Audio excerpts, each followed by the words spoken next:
Hello friends. स्वागत है आपका हमारे YouTube channel GK concept academy पर।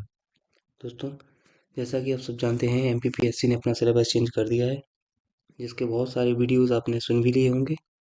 लेकिन इस वीडियो लेक्चर का जो मुख्य उद्देश्य है वह यह है कि हम MPGK, जिसका वेटेज अब बहुत ज़्यादा हो चुका है, लगभग हम कह सकते हैं कि 50% वेटेज अब MPGK का है। तो MPGK कि हम मेंस में दिए हुए किन यूनिट को कवर करें ताकि हमारा प्री में जितना भी MPGK का सिलेबस है वो ऑटोमेटिक कवर हो जाए। इस उद्देश्य से इस वीडियो लेक्चर को बनाया जा रहा है दोस्तों। इसके क्रम में हम इस सिलेबस को डिस्कस करने के बाद MPGK की एक श्रृंखला स्टार्ट करेंगे, जिसमें हम प्री कम मेंस दोनों टॉपिक को साथ में कवर करते चलेंगे। चलिए, तो आज के हम देखते हैं कि MPGK में कौन कौन से टॉपिक हमारे कॉमन हैं।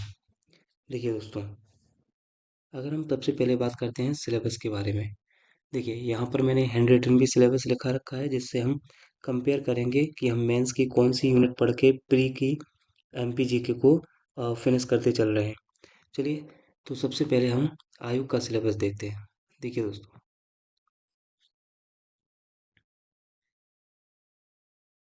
ये रहा है आयोग द्वारा MP सॉरी पूरा सिलेबस, जिसमें हम पर्टिकुलर बात करेंगे MPGK की। देखिए दोस्तों, इसमें दिया है जो मध्य प्रदेश का इतिहास, संस्कृति एवं साहित्य। अगर आप देखेंगे, ये सारे पॉइंट हमारे ओल्ड सिलेबस में भी मेंशन थे, जिसमें मध्य प्रदेश के इतिहास की महत्वपूर्ण घटनाएं, स्वतंत्रता आंदोलन, मध्य प्रदेश की प्रमुख कला एवं स्थापत्य कला, प्रमुख जनजाति एवं उनकी बोली, प्रमुख त्योहार, लोक संगीत, लोक कलाएं एवं लोक साहित्य, मध्य प्रदेश के प्रमुख साहित्यकार और उनकी कृतियां अर्थात हम कह सकते हैं रचनाएं, मध्य प्रदेश के प्रमुख धार्मिक, सांस्कृतिक एवं पुरातात्विक पर्यटन स्थल, मध्य प्रदेश के विश्व धरोहर स्थल, और साथ में मध्य प्रदेश के प्रमुख जनजातीय व्यक्तित्व। अब ये हमारी प्री का जो यूनिट नंबर 2 है, इसमें है मध्य प्रदेश का इतिहास, संस्कृति एवं साहित्य। अब हमें ये देखना है कि ये जो प्री में सिलेबस दिया हुआ है, क्या ये मेंस के किसी यूनिट से ओवरलैप कर रहा है। यदि कर रहा है तो हम उसको मेंस में कवर कर लेंगे, जिससे हमारा ऑटोमेटिक यूनिट कवर हो जाएगी।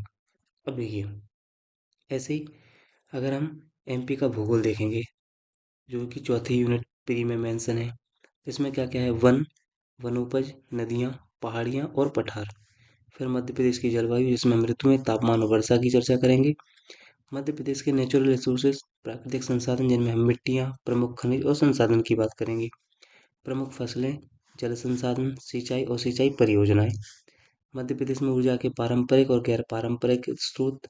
मध्य प्रदेश के प्रमुख उद्योग, जनसंख्या वृद्धि, वितरण, घनत्व और नगरीकरण।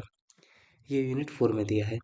अगर हम यूनिट 5 की बात करते हैं, इसमें MPGK, क्योंकि हमारा जो फोकस रहेगा केवल MP पर रहेगा, तो देखिए, मध्य प्रदेश की संवैधानिक व्यवस्था, जिसमें हम राज्यपाल, मंत्रिमंडल, विधानसभा, हाई कोर्ट की चर्चा करेंगे। मध्य प्रदेश में त्रिस्तरीय पंचायती राज एवं नगरीय प्रशासन व्यवस्था, और मध्य प्रदेश में सुशासन। दोस्तों, ये टॉपिक इस बार नया ऐड हुआ है, गुड गवर्नेंस इन MP, जिसको हम अभिशासन व्यवस्था भी कहते हैं। तो यूनिट 5 में भी MPGK, उसके बाद यूनिट 6, जिसमें हम मध्य प्रदेश की अर्थव्यवस्था देखेंगे। देखिए, पहला जो पॉइंट है वो है भारतीय अर्थव्यवस्था में मध्य प्रदेश की वर्तमान स्थिति। मध्य प्रदेश की जनसंख्या व मानवीय संसाधनों का विकास, शिक्षा, स्वास्थ्य एवं कौशल, सतत विकास लक्ष्यों में मध्य प्रदेश की प्रगति। मध्य प्रदेश में एग्रीकल्चर, इंडस्ट्री, MSME एवं अधोसंरचना का विकास। उसके बाद आत्मनिर्भर मध्य प्रदेश, एक जिला एक उत्पाद योजना, मध्य प्रदेश में बौद्धिक संपदा अधिकार। ये हमारा पूरा हो गया MP का इकोनॉमी, जो कि यूनिट 6 में मेंशन है। अब दोस्तों, अगर MP की बात और करेंगे कि MP और किस यूनिट में है, तो हम देखेंगे यूनिट 8। यूनिट 8 में है मध्य प्रदेश की समसामयिक घटनाएं, जिसमें हम मध्य प्रदेश का बेसिकली करंट अफेयर्स पढ़ेंगे। उसके बाद यूनिट 10, जो कि पहले आयु की हुआ करती थी, अब इसको फुली डेडिकेट कर दिया है मध्य प्रदेश की जनजातियों के लिए। तो इसमें हमें पढ़ना है मध्य प्रदेश की जनजातियां, विरासत, लोक संस्कृति और उनकी लोक साहित्य, और ये सारे टॉपिक उसके दिए हुए। तो उसमें ये हुआ प्री का सिलेबस। अब देखिए, हम मेंस में अगर इसकी चर्चा करते हैं,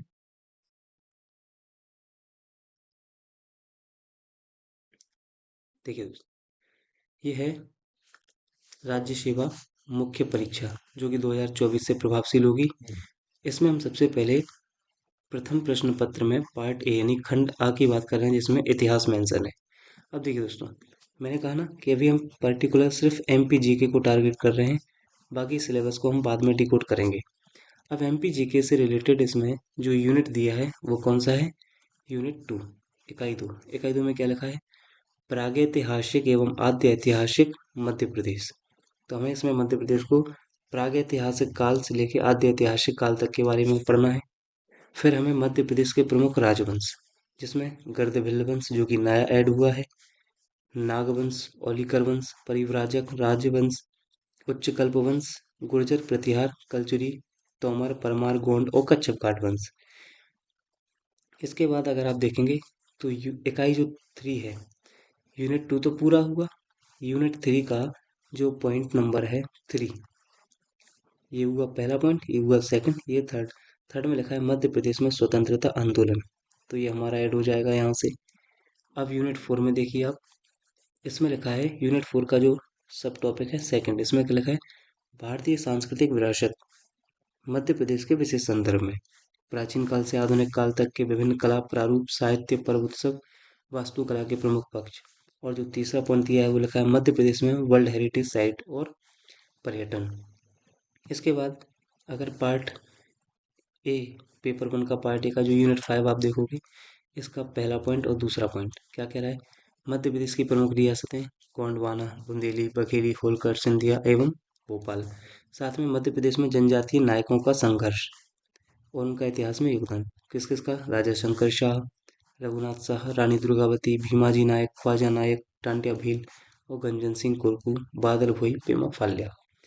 इन सबको हम डिस्कस करेंगे। अब देखिए दोस्तों, जब आप मेंस में जो पेपर 1 दिया हुआ है, ये इस पेपर 1 पार्ट आ का अगर आप यूनिट 2 फिनिश कर लेते हो, यूनिट 3 का जो पॉइंट नंबर 3 है इसको कवर कर लेते हो, यूनिट 4 का topic number 2, topic number 3 cover कर लेते हो और यूनिट 5 पूरी कंप्लीट कर लेते हो, तो आप पाओगे कि आपने जो प्री का यूनिट 2 है उसको आपने कंप्लीट पूरी तरह से कवर कर लिया। देखिए, ये हमारा प्री का जो यूनिट 2 है, मध्य प्रदेश के इतिहास की महत्वपूर्ण घटनाएं, प्रमुख राजवंश, प्रमुख आंदोलन, कला, स्थापत्य कला, ये सारे।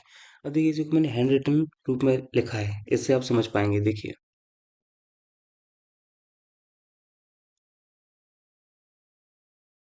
देखिए दोस्तों, जैसा कि मैंने अभी आपको बताया, ये है paper 1 part A. Part A का यूनिट 2 था। यूनिट 2 में क्या लिखा था? प्रागैतिहासिक काल एवं आद्य ऐतिहासिक मध्य प्रदेश, मध्य प्रदेश के प्रमुख राजवंश, गर्दभिल्ल वंश, नागवंश, औलिकर वंश, परिव्राजक वंश, उच्चकल्प वंश, गुर्जर प्रतिहार, कलचुरी, चंदेल, परमार, तोमर, गोंड वंश, कच्छप गाद वंश। अब अगर आप यूनिट 2, पेपर 1 पार्ट ए का यूनिट 2 अगर कवर कर लेते हैं, तो जो प्री में यूनिट 2 था उसका कौन सा पॉइंट कवर हो रहा है? मध्य प्रदेश के इतिहास की महत्वपूर्ण घटनाएं और प्रमुख राजवंश। अब दोस्तों, जब आप प्री के लिए एमपीजी के पढ़ोगे तो आप कहोगे इसमें लिखा है प्रमुख राजवंश, कौन कौन से राजवंश? तो सिलेबस ने पहले ही मेंशन कर रखा है कौन कौन से राजवंश पढ़ने हैं आपको। गर्दभिल्ल वंश, नागवंश, औलिकर वंश, परिव्राजक वंश, ये सारे। तो बेसिकली अगर आपको प्री यूनिट 2 का जो पार्ट 1 पॉइंट नंबर 1 अगर कवर करना है, तो इससे अच्छा है कि आप पेपर 1 पार्ट ए का यूनिट 2 को कवर कर लो, ये ऑटोमेटिक उसमें कंप्लीट हो जाएगा। समझ पा रहे होगे आप मैं क्या कहना चाह रहा हूँ आपसे? अब देखिए, पेपर 1 पार्ट ए की यूनिट 2 कवर करने से आपका प्री यूनिट 2 का पहला पॉइंट कवर हो रहा है। इसी प्रकार से अगर पेपर 1 पार्ट ए की अगर आप यूनिट 3 का जो पॉइंट नंबर 3 है, पॉइंट नंबर 3 क्या था? मध्य प्रदेश में स्वतंत्रता आंदोलन। अगर इसको कवर कर लेते हो तो प्री यूनिट 2 का दूसरा पॉइंट कवर हो जाएगा जिसमें लिखा है स्वतंत्रता आंदोलन में मध्य प्रदेश का योगदान। समझ पा रहे हो ना आप? तो मेंस अगर आप करोगे तो दूसरा आपका यहाँ से 2 मार्कर तैयार करोगे आप, फिर यहाँ से आप 7 मार्कर तैयार करोगे।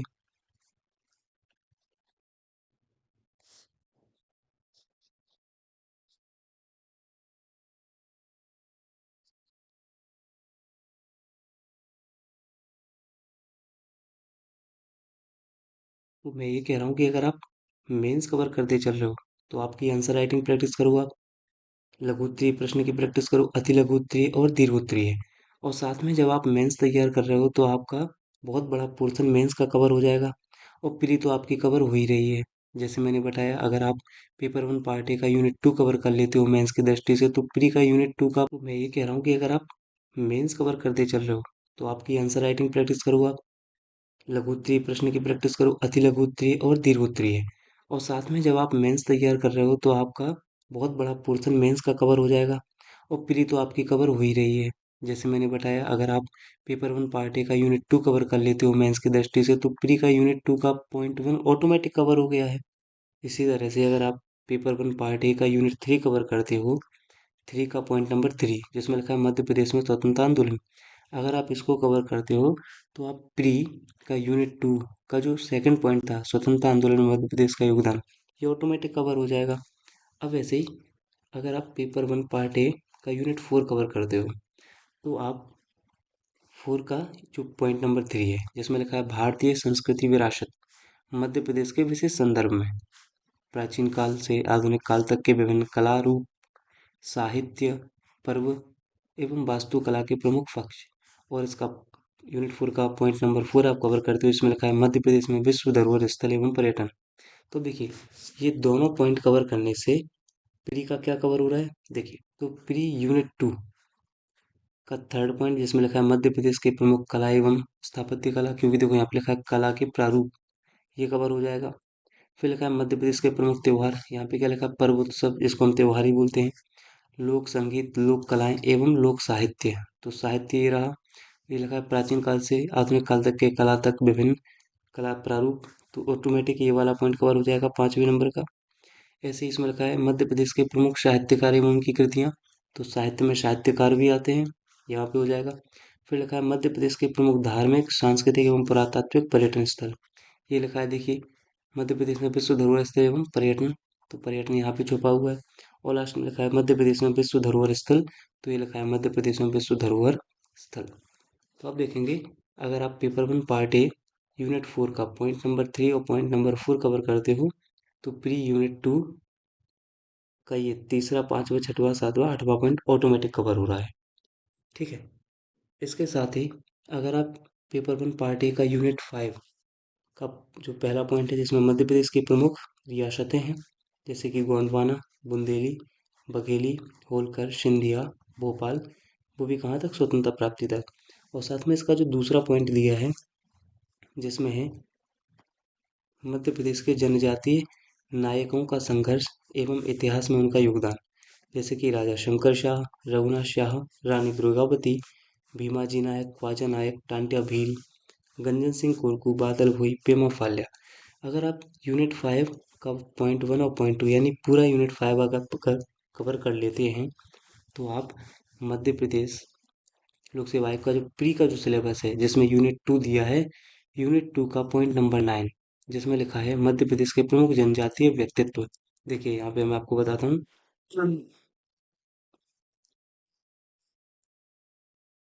ये लिखा है नौवे नंबर का पॉइंट, मध्य प्रदेश के प्रमुख जनजातीय व्यक्तित्व, ये ऑटोमेटिक कवर हो जाएगा इसमें। ठीक है। तो हम क्या देखना चाह रहे हैं कि अगर आप मेंस को कवर करते चले जा रहे हैं तो प्री ऑटोमेटिक कवर हो रहा है। अब देखिए यहाँ पे सबसे बड़ी यहाँ पे बात क्या है, जब आप इन सबको कवर करोगे तो आप पाओगे कि आपने मेंस का बहुत बड़ा हिस्सा कवर कर लिया, जिससे यदि आपका प्री क्लियर होता है तो आपको आप लगभग आधा मेंस जब तक कवर कर चुके होंगे, फिर उस टाइम पे आपको जो 80-82 दिन मिलेंगे मेंस के लिए, उसमें आप बहुत अच्छे से इनका रिवीजन, आंसर राइटिंग, साथ में निबंध, और जो आपका एथिक्स और समाजशास्त्र, सोशियोलॉजी वाला टॉपिक है, उन पर आप ज़्यादा फोकस कर पाओगे। तो देखिए, अब यदि हम और इसमें देखना चाहें, देखिए अगर आप पेपर टू का पार्ट जो बी दिया है, अभी हम बात करेंगे पार्ट बी में क्या है। पार्ट बी का जो यूनिट फाइव है, इस यूनिट फाइव का पॉइंट नंबर फोर जिसमें लिखा है मध्य प्रदेश में जनजातियों की स्थिति एवं सामाजिक रीति रिवाज, जनजातियों में विश्वास, विवाह, रिश्तेदारी, उनके धार्मिक विश्वास, परंपराएं, त्योहार, उत्सव, संरचना, इसको कवर कर लेते हो, तो आपका क्या क्या कवर हो रहा है इस पॉइंट के कवर होने से। साथ में ही पेपर 2 पार्ट बी का जो पॉइंट नंबर 5 है इसमें लिखा है मध्य प्रदेश की लोक संस्कृति। अगर इसको कवर कर लेते हो तो यूनिट प्री की यूनिट 2 है उसका पॉइंट नंबर 9 मध्य प्रदेश के प्रमुख जनजातीय व्यक्तित्व, ये ऑटोमेटिक कवर हो जाता है। ठीक है, तो ये आपको ध्यान रखना है आपको कौन कौन सी टॉपिक पढ़ना है किस हिसाब से। अब हम बात करते हैं पार्ट बी। देखिए,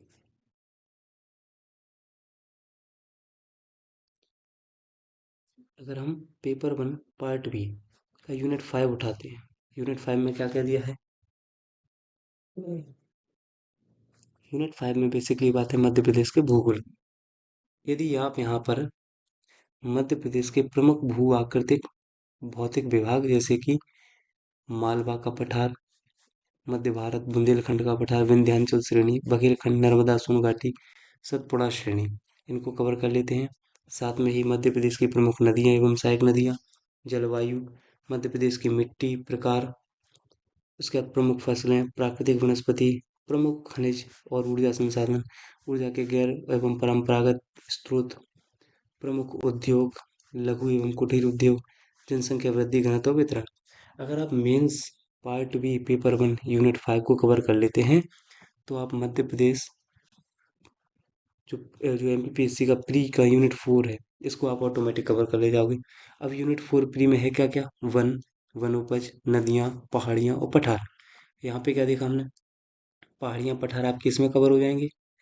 ठीक है ना, मैंने बोला आपसे कि पहाड़ियाँ पठार इस वाले पॉइंट में कवर, नदियाँ सहायक नदियाँ इस वाले पॉइंट में कवर। देखिए यहाँ पे लिखा है जलवायु, ये भी लिखा है जलवायु।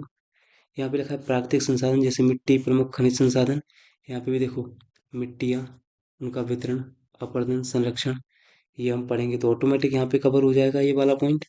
आगे देखिए प्रमुख फसलें, तो देखो यहाँ पे प्रमुख फसलें, प्रमुख फसलें जल संसाधन, सिंचाई और सिंचाई परियोजनाएं, सिंचाई एवं सिंचाई परियोजनाएं। देखिए मेंस कवर करने से प्री ऑटोमेटिक कवर हो रहा है। और देखते हैं इसमें मिलाते हैं।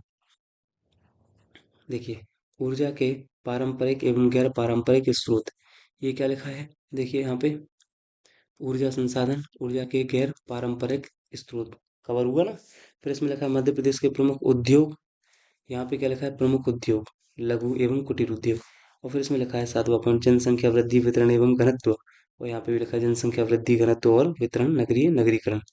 तो अगर आप mains paper 1 part B unit 5 को कवर कर लेते हैं तो एमपीपीएससी प्री यूनिट 4 ऑटोमेटिक पूरी कवर हो जाती है। आई होप आप समझ पा रहे होंगे इस सारे पॉइंट को। अब देखिए, अब हम बात करते हैं पेपर 2 की। सबसे पहले अगर पेपर 2 का पार्ट ए की हम बात कर रहे हैं, पार्ट ए में भी यूनिट 4। अगर हम पार्ट ए यूनिट 4 पेपर 2 का पहला पॉइंट जो लिखा है राज्यों का पुनर्गठन 1956 तथा मध्य प्रदेश का निर्माण, मध्य प्रदेश का विभाजन 2000 वाला। फिर इसमें लिखा है राज्यपाल, उसकी नियुक्ति, शक्ति, स्थिति, मुख्यमंत्री एवं मंत्रिपरिषद, इनका संगठन, कार्य एवं भूमिका पढ़ लेते हैं। फिर हम इसका जो तीसरा पॉइंट दिया है मध्य प्रदेश की विधानसभा, संगठन एवं उसकी शक्तियाँ, अध्यक्ष की भूमिका, विपक्ष की भूमिका, मध्य प्रदेश में उच्च न्यायालय, संगठन, उसका क्षेत्राधिकार एवं उसकी भूमिका। इसके अलावा हम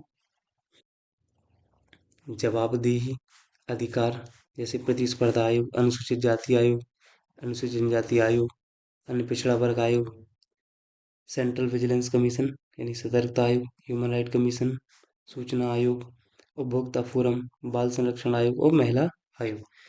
ये पांचों पॉइंट अगर हम कवर कर लेते हैं पेपर 2 पार्ट ए यूनिट 4 के सारे टॉपिक अगर हम कवर कर लेते हैं तो एमपीजीके का जो प्री यूनिट 5 है जिसमें पॉइंट नंबर 6 दिया है राष्ट्रीय एवं प्रादेशिक संवैधानिक सांविधिक आयोग एवं संस्थाएं, और साथ में मध्य प्रदेश की संवैधानिक व्यवस्था, इसमें हम राज्यपाल, मंत्रिमंडल, विधानसभा, उच्च न्यायालय की बात करेंगे।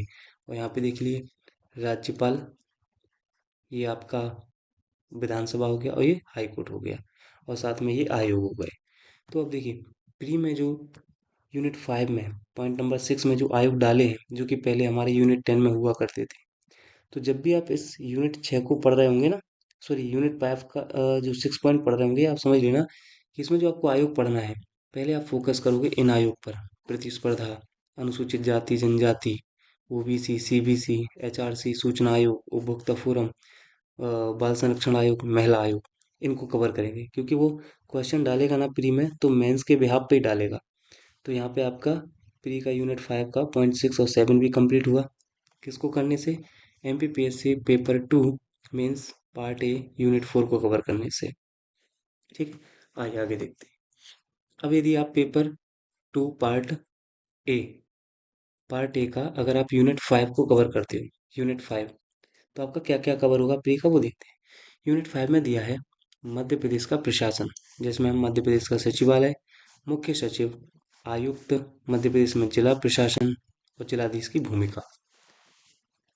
आयुक्त ये केवल आपको हेल्प करेगा मेंस में, तो आप इसको स्किप कर सकते हो, लेकिन पढ़ लोगे तो कोई बुरी बात नहीं है। इसके बाद लिखा है दूसरा पॉइंट है जो यूनिट 5 का, मध्य प्रदेश में ग्रामीण स्थानीय स्वशासन, पंचायती राज संगठन एवं उसकी शक्तियाँ, शहरी स्थानीय स्वशासन संगठन और उसकी शक्तियाँ, स्थानीय स्वशासन में वित्त, नौकरशाही एवं स्वायत्तता का महत्व। ये दूसरा पॉइंट है यूनिट 5 का। यदि आप तीसरा पॉइंट पढ़ेंगे तो लिखा है मध्य प्रदेश की राजनीतिक परिदृश्य, जनजाति, पिछड़े एवं वंचित वर्ग का उत्थान, नक्सली समस्या से जुड़े मुद्दे। चौथा पॉइंट है मध्य प्रदेश की राजनीति में महिलाओं का योगदान और पांचवा पॉइंट है मध्य प्रदेश की राजनीति में समसामयिक मुद्दे। अब अगर आप ये यूनिट पूरी पढ़ोगे तो आपका प्री में क्या कवर हो रहा है इससे, तो देखिए दोस्तों, प्री में जो यूनिट 5 का पॉइंट नंबर 8 है, इसमें लिखा है मध्य प्रदेश में त्रिस्तरीय पंचायती राज एवं नगरीय प्रशासन व्यवस्था। ये भी पर्टिकुलर पॉइंट आपका कवर हो रहा है सिर्फ यूनिट 5 के पॉइंट नंबर 2 से। लेकिन आप इस पूरी यूनिट को कवर कर लेंगे तो आपको फायदा रहेगा, बाद में मेंस में थोड़ा आपका बोझ कम होगा। हालांकि आप केवल इस पॉइंट को कवर करके प्री का यूनिट 5 का जो 8 नंबर पॉइंट है उसको कवर कर सकते हो। चलिए आगे देखते हैं। अब हम बात करते हैं पेपर 3, जिसमें है मध्य प्रदेश की अर्थव्यवस्था। अब ये सारे पॉइंट पढ़ने से आप प्री में इकोनॉमी कैसे कवर कर सकते हो ये देखते हैं। देखिए पेपर 3 पार्ट ए का यूनिट नंबर 3, जिसका हेडिंग है मध्य प्रदेश की अर्थव्यवस्था का अवलोकन। अब इसमें जो पहला पॉइंट दिया है आप सिलेबस में भी देख पाएंगे, मैंने तो हैंड रिटन लिखा हुआ है कि मध्य प्रदेश में राज्य घरेलू उत्पाद और प्रति व्यक्ति आय में वृद्धि। ये टॉपिक है हमारा मेंस का।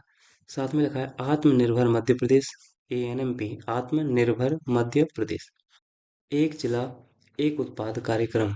दूसरा पॉइंट दिया है मध्य प्रदेश की प्रमुख फसलें और फसल पैटर्न तथा जोत। फिर लिखा है खाद्य सुरक्षा, वितरण प्रणाली और भंडारण, उद्यानिकी, पशुधन, डेयरी एवं मत्स्य पालन। पांचवा पॉइंट औद्योगिक क्षेत्र की स्थिति एवं अधोसंरचना का विकास, MSME और पारंपरिक उद्योगों का विकास और समर्थन। मध्य प्रदेश में ग्रामीण एवं शहरी विकास, जनजातीय अर्थव्यवस्था, कृषि पद्धति, प्रमुख वनोपज, हस्तशिल्प एवं हाट बाजार, और साथ में लिखा है पर्यटन, निवेश, प्रोत्साहन, व्यापार। अब जब ये आप सारे पॉइंट पढ़ोगे तो प्री का आपका क्या कवर हो रहा है, देखिए प्री का जो यूनिट 6 दिया हुआ है जिसमें लिखा है भारतीय अर्थव्यवस्था में मध्य प्रदेश की वर्तमान स्थिति, ये कवर हो जाएगा आपका।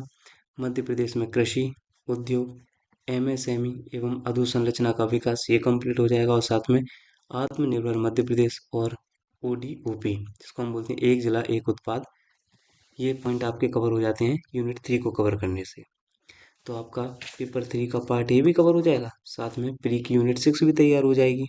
ठीक है, अब देखिए कुछ पॉइंट और, जैसे आप यूनिट 4 अगर कंप्लीट करते हो पेपर 2 पार्ट पेपर 3 जो आपका दिया है उसका पार्ट ए का अगर आप यूनिट 4 तैयार कर लेते हो, जिसमें दिया है मध्य प्रदेश में सामाजिक एवं आर्थिक विकास, जिसका पहला हेडिंग है स्वास्थ्य, अधोसंरचना, शिक्षा और कौशल विकास। दूसरा पॉइंट दिया है प्राकृतिक संसाधन प्रबंधन के लिए नीतियाँ, वन, जल, खनिज, वित्तीय, सामाजिक समावेशन एवं कल्याणकारी योजनाएं, मध्य प्रदेश की जनसांख्यिकी का प्रभाव, मानव संसाधन की उत्पादकता और रोजगार, मध्य प्रदेश में बौद्धिक संपदा अधिकारों की प्रगति, मध्य प्रदेश राज्य का राजस्व व्यय, ऋण एवं राजकोषीय अनुशासन। अगर आप यूनिट 4 को कवर कर लेते हो तो MPPSC का जो प्री का यूनिट 6 दिया है जिसमें दूसरा पॉइंट है मध्य प्रदेश की जनसंख्या व मानवीय संसाधनों का विकास, ये कंप्लीट होगा। शिक्षा स्वास्थ्य कौशल। अब देखिए लिखा है शिक्षा स्वास्थ्य कौशल, यहाँ पे भी क्या लिखा है, स्वास्थ्य शिक्षा कौशल, कवर हो गया ना। फिर लिखा है इसमें सतत विकास लक्ष्यों में मध्य प्रदेश की प्रगति। जब आप इतना पढ़ोगे तो ऑटोमेटिक आप सस्टेनेबल डेवलपमेंट वाला टॉपिक पढ़ ही लोगे। और इसमें लिखा है छठवां पॉइंट, मध्य प्रदेश में बौद्धिक संपदा अधिकारों की प्रगति। वही क्या लिखा है, मध्य प्रदेश में बौद्धिक संपदा अधिकारों की प्रगति। तो आप देख रहे हो, इन्होंने जो प्री का सिलेबस डिजाइन किया है वो कहीं ना कहीं मेंस की ही लाइनों को उठा के डिजाइन किया है। इसलिए आपकी प्राथमिकता होना चाहिए कि आप पहले उन टॉपिक को कवर करें जो प्री और मेंस दोनों में कॉमन है, जिससे आपका प्री भी तैयार हो जाएगा और साथ ही साथ में आपका मेंस का बहुत बड़ा पार्ट कवर हो जाएगा। और मैं इसीलिए तुलना करके बता रहा हूँ। इसकी ये दोनों जो फोटोज़ हैं आपको मेरे टेलीग्राम चैनल पे मिल जाएंगी, जिसका लिंक मैं डिस्क्रिप्शन में दे दूंगा। तो वहाँ से जाके आप इस पीडीएफ को देख सकते हैं। चलिए अब लास्ट अब देखते हैं। और दोस्तों ध्यान रखना, आज हम बात कर रहे हैं सिर्फ अभी एमपीजीके के बारे में। ऐसे ही हम सारे सब्जेक्ट को देखेंगे, सारे यूनिट को देखेंगे। मेरा टारगेट था आज पहले एमपीजीके को समाप्त करना। अब देखिए एमपीजीके से रिलेटेड एक यूनिट और बच जाती है जिसका नाम है यूनिट 10। अब देखिए दोस्तों, अगर आप प्री यूनिट 10 को कवर कर लेते हैं या इन सारी यूनिट को कवर कर लेते हैं, आपका दोनों ही सिचुएशन में सेम टॉपिक कंप्लीट होंगे। जैसे अगर आप प्री यूनिट 10 को कवर करते हैं तो आपकी प्री यूनिट 2 का पॉइंट नंबर 9 कवर हो जाएगा। पेपर 1 पार्ट ए का यूनिट 5 का टॉपिक नंबर 2 कंप्लीट हो जाएगा। और पेपर 2 पार्ट बी की यूनिट 5 का टॉपिक नंबर 4 और 5 कंप्लीट हो जाएगा। या मैं ये कह सकता हूँ कि आप इन सबको कवर कर लो तो आपका यूनिट 10 कंप्लीट हो जाएगा, है ना। कुछ भी मान लीजिए आप, यानी यहाँ पे ये वाली प्रोसेस हो जाएगी। अगर ये कर लोगे तो ये हो जाएगा, और ये कर लोगे तो ये हो जाएगा। ओके, चलिए अब हम देखते हैं यूनिट 10 में दिया क्या हुआ है। यूनिट 10 में दिया है मध्य प्रदेश की जनजातियाँ, विरासत, लोक संस्कृति एवं लोक साहित्य। जिसमें पहला टॉपिक आता है मध्य प्रदेश में जनजातियों का भौगोलिक विस्तार, जिसमें हम देखेंगे कि भील किस क्षेत्र में पाई जाती है, सहारिया जनजाति किस क्षेत्र में पाई जाती है, कोल, गोंड, कोरकू, भारिया। तो इनका हमें देखना है भौगोलिक विस्तार। फिर हमें इसी में देखना है जनजातियों से संबंधित संवैधानिक प्रावधान। फिर दूसरा पॉइंट इसका है मध्य प्रदेश की प्रमुख जनजातियाँ, विशेष पिछड़ी जनजातियाँ। आप सब जानते हो मध्य प्रदेश की 3 जनजातियों को विशेष पिछड़ी जनजातियों का दर्जा प्राप्त हुआ है। फिर घुमंतू जातियाँ और जनजातियों के कल्याण के लिए चलाई जा रही योजनाएं, चाहे वो केंद्र सरकार द्वारा हो या मध्य प्रदेश सरकार द्वारा। उसके बाद यूनिट 10 का जो थर्ड पॉइंट है उसमें लिखा है मध्य प्रदेश की जनजातीय संस्कृति।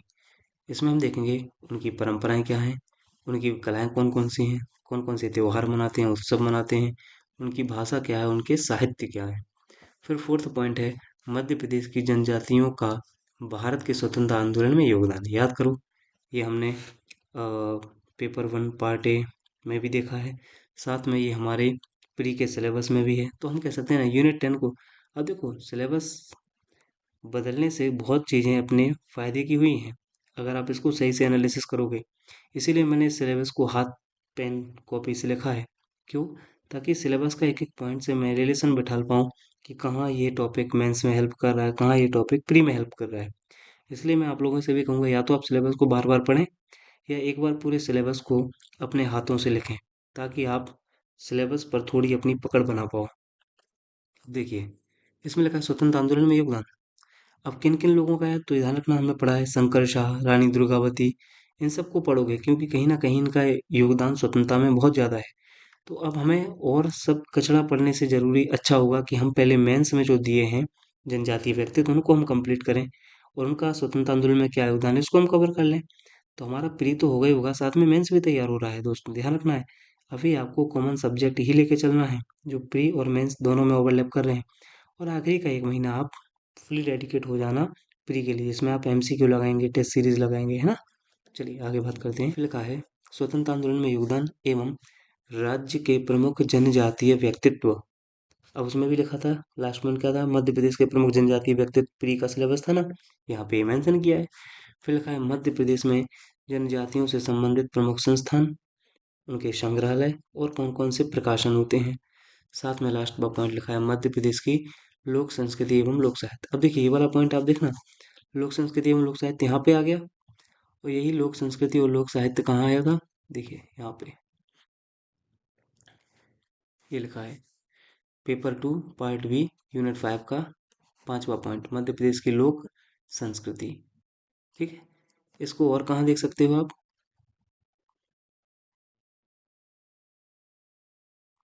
ये रहा, मध्य प्रदेश में त्योहार, लोक संगीत, लोक कलाएं, लोक साहित्य। फिर लिखा है यहाँ पर विश्व धरोहर, मध्य प्रदेश के प्रमुख प्रारूप, कला प्रारूप, साहित्य। यानी कहने का मतलब है कि अगर आप प्री के इन सारे पॉइंट्स को कवर कर लेते हो तो आपका एमपी जीके जो है, चाहे वो प्री हो या मेंस हो, दोनों की पॉइंट ऑफ व्यू से कवर हो जाएगा। आई होप मैंने आपको जो समझाने का प्रयास किया आप अच्छे से समझ पाए होंगे। इसका पीडीएफ दोस्तों आपको मेरे टेलीग्राम चैनल पे मिल जाएगा, आप वहाँ से इसको देख सकते हैं। तो दोस्तों आज हमने एमपीजीके का डिस्कशन किया, जिसमें हमने देखा मेंस और प्री कैसे एक दूसरों के साथ हैं। यदि आप मेंस को एमपीजीके के भी आप पे पढ़ लेते हैं तो आपका प्री में जितना भी मेंस का यूनिट दिया हुआ है एमपीजीके से रिलेटेड प्री का, वो सारा कंप्लीट हो जाएगा। तो आपका एमपी का डर भी खत्म हो जाएगा, साथ में मेंस भी कवर हो जाएगा। आई होप आप मेरी बातों को समझ पाए होंगे।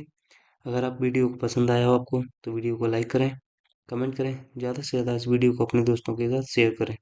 और दोस्तों खास बात, स्ट्रेटजी के लिए रक्षा एकेडमी पर आनंद सर ने जो स्ट्रेटजी बनाई है आप उसको विजिट करें। उन्होंने बहुत साइंटिफिक तरीके से पूरा डिज़ाइन किया है कि किस हिसाब से आपको पढ़ना है। अगर आप सेल्फ स्टडी वाले हो तो आप वहाँ पे उनकी रणनीति स्ट्रेटेजी वाली वीडियो देखिए। और फिर यहाँ पे मैं कुछ लेक्चर लेके आने वाला हूँ एमपीजी से रिलेटेड, उनको आप कवर करिए और साथ में खुद से मेहनत करिए। तो आप बहुत अच्छी तरीके से प्रीलिम्स 28 अप्रैल को जो होने वाला है, आप वहाँ पर अपना बेहतर परफॉर्मेंस देंगे। चलिए, तो दोस्तों वीडियो को अगेन लाइक करिए, कमेंट करिए, ज़्यादा से ज़्यादा इस वीडियो को शेयर करिए। थैंक यू, धन्यवाद।